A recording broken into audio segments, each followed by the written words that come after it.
IPL 2024వ సీజన్కు గాను Kolkata night riders మరియు Chennai super Kings మధ్య ఏప్రిల్ 8వ తేదీన చిపాక్ వేదికగా తలపడబోతున్నాయి.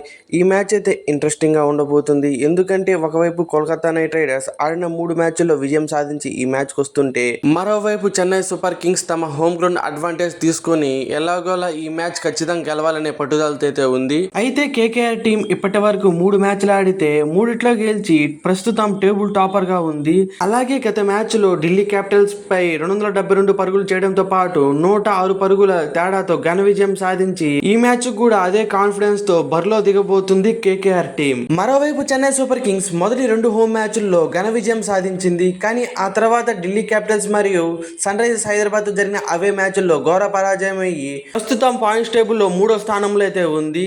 కానీ తమ హోమ్ గ్రౌండ్ లో కేకేఆర్ ని ఎలాగోలా ఓడించి వరుస ఓటముల నుండి కంబ్యాక్ ఇచ్చేందుకు సిఎస్కే సిద్ధమవుతుంది. ఇంకా 2 జట్ల మధ్య హెడ్ టు హెడ్ చూసుకుంటే ఇప్పటి వరకు 28 మ్యాచ్లు జరగగా అందులో 10 మ్యాచ్లు కోల్కతా నైట్ రైడర్స్ మరియు చెన్నై సూపర్ కింగ్స్ అయితే 18 మ్యాచ్లు అయితే గెలవడం అయితే జరిగింది. అలాగే ఈ 2 జట్ల మధ్య గత 5 మ్యాచ్ల్లో చూసుకున్నా కూడా కోల్కతా నైట్ రైడర్స్ పై చెన్నై సూపర్ కింగ్స్ పై చేయిగా ఉంది.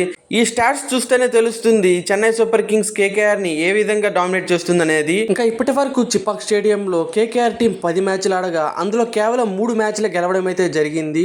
దీన్ని బట్టే తెలుస్తుంది చెన్నై సూపర్ కింగ్స్ తమ హోమ్ అడ్వాంటేజ్ ని అయితే ఏ విధంగా యూజ్ చేసుకుంటుంది అనేది. ఇంకా చిపాక్ ఒక పిచ్ రిపోర్ట్ విషయానికి వస్తే ఈ పిచ్ అనేది ఇంకా బ్యాటింగ్ మరియు బౌలింగ్ రెండింటికి సేమ్ గానే సపోర్ట్ చేస్తుంది. బౌలర్స్ మంచి లైన్ లెంత్ లో వేయగలిగితే బ్యాటర్స్ ని స్కోర్ చేయకుండా కంట్రోల్ చేసే అవకాశం ఉంది. అలాగే ఈ పిచ్ మీద మ్యాచ్ అనేది ప్రోగ్రెస్ అయ్యే కొద్దీ పిచ్ అనేది స్లో అయ్యి స్పిన్నర్స్ కి అయితే ఎక్కువ మద్దతు లభిస్తుంది. ఇంకా గ్రౌండ్ ఒక స్టాట్స్ చూసుకుంటే ఇప్పటి వరకు 78 మ్యాచ్లు జరగగా అందులో మొదటగా బ్యాటింగ్ చేసిన టీమ్స్ అనేది 47 సార్లు గెలిచాయి.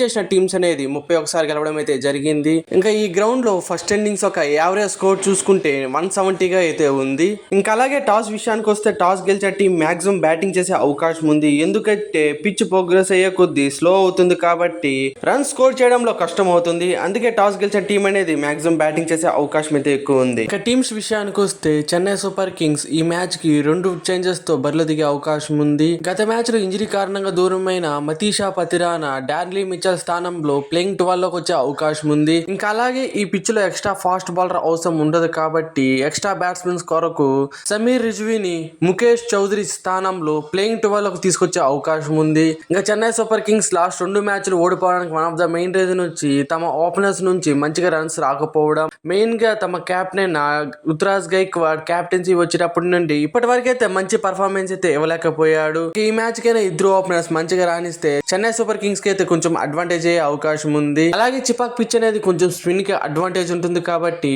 మోయిన్ అలీ మరియు తీక్షణ అయితే ప్లేయింగ్ 12లో కంటిన్యూ చేసే అవకాశం అయితే ఉంది. ఈ మ్యాచ్ కి చెన్నై సూపర్ కింగ్స్ ఒక ప్రాబబుల్ ప్లేయింగ్ 12 అయితే ఈ విధంగా ఉండే అవకాశం అయితే ఉంది. ఇంకా కేకేఆర్ టీం ఒక విషయానికి వస్తే గౌతమ్ గంభీర్ టీంలోకి రావడంతో కొన్ని కీలక చేంజెస్ చేయడం అయితే జరిగింది. అందులో భాగంగానే సునీల్ నారాయణ అయితే ఓపెనర్ గా తీసుకొచ్చి మంచి సక్సెస్ అయితే ఇస్తున్నాడు. అలాగే ఫినిషర్స్ గా రింకు సింగ్ మరియు ఆండ్రూ రసెల్ అయితే ఇప్పటి వరకు ఆడిన 3 మ్యాచెస్ లో మంచి పర్ఫార్మెన్స్ అయితే ఇవ్వడం అయితే జరిగింది. వీళ్ళకి మెయిన్ కన్సర్న్ అయితే వీళ్ళ మెయిన్ ఫాస్ట్ బౌలర్ అయిన మిచెల్ స్టార్క్ అయితే ఎక్కువ రన్స్ అయితే లీక్ చేస్తున్నాడు. సో ఈ మ్యాచ్ లో మిచెల్ స్టార్క్ మంచిగా బౌలింగ్ వేయగలిగితే కేకేఆర్ బౌలింగ్ డిపార్ట్మెంట్ కూడా కొంచెం మెరుగుపడే అవకాశం అయితే ఉంది. ఇంక ఈ మ్యాచ్ అనేది స్పిన్ పిచ్ మీద జరుగుతుంది కాబట్టి శ్రేయా శర్మకి అయితే ప్లేయింగ్ 12లో అవకాశం లభించే అవకాశం ఉంది. సో వైభవ్ అరోరాని పక్కన పెట్టి శ్రేయా శర్మ అయితే ప్లేయింగ్ 11 లోకి అయితే రానున్నాడు. ఈ మ్యాచ్ కి కేకేఆర్ టీం ఒక ప్రాబబుల్ ప్లేయింగ్ 11 చూసుకుంటే ఈ విధంగా ఉండే అవకాశం అయితే ఉంది. ఈ మ్యాచ్ లో సిఎస్కే స్పిన్నర్స్ మరియు కేకేఆర్ పవర్ హిటర్ బ్యాటర్స్ మధ్య బ్యాటింగ్ ఉండబోతుంది. ఈ బ్యాటిల్ లో ఎవరు గెలుస్తారు అనుకుంటున్నారు కామెంట్ సెక్షన్ లో కామెంట్ చేయండి. అలాగే ఈ మ్యాచ్ లో ఏ టీం గెలుస్తుంది అనుకుంటున్నారో కామెంట్ సెక్షన్ లో కామెంట్ చేయండి.